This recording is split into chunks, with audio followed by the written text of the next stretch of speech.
అన్ని షాపులు తిరిగిన తర్వాత ఈ డ్రెస్ అయితే నచ్చిందండి. ఇంకా తీసుకొని అయితే వచ్చేసాము. ఇంకా బర్త్డే రోజు అయితే రానే వచ్చింది. ఈ 2 డ్రెస్సులు అయితే తెచ్చామండి.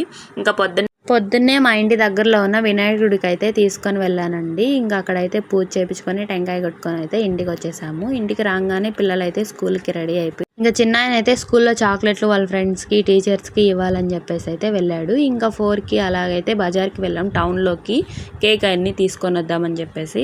ఇంకా వెళ్ళిన కాడ రియాజ్ సైడ్ వెళ్ళామని చెప్పేసి, రియాజ్లో హోటల్లో బిర్యానీ ఎప్పుడు తినలేదంటే అక్క ఒక పార్సల్ అయితే తీసుకొని వచ్చాము. ఇంకా అక్కడ నుంచి వచ్చేటప్పుడు నేను బిర్యానీ తిన్నాను. ఆ రోజు మండే కదా. ఐస్ క్రీమ్కి అయితే వెళ్ళామండి. ఇంకా అక్క అమ్మ నేను అందరం ఉన్నాం కదా, ఐస్ క్రీమ్ కూడా తినేసి వెళ్దామని చెప్పేసి అయితే ఐస్ క్రీమ్కి అయితే వెళ్ళాము. ఇంకా మనకి బాబు ఐస్ క్రీమ్ ఎదురుగా లక్కీ షాపింగ్ మాల్ ఉంటుంది కదా, అక్కడైతే సగం నెల్లూరు మొత్తం అక్కడే ఉంది. ఇంకా తినేసి కేక్ తీసుకొని అయితే ఇంటికి వచ్చేసామండి. ఇంకా నైట్ కేక్ కటింగ్ అంతా ఎలా జరిగింది ఏంటి, మా సింపుల్ అండి, పెద్ద హెవీ అయితే ఏం లేదు. ఇంకా నెక్స్ట్ వీడియోలో చూసేద్దాం.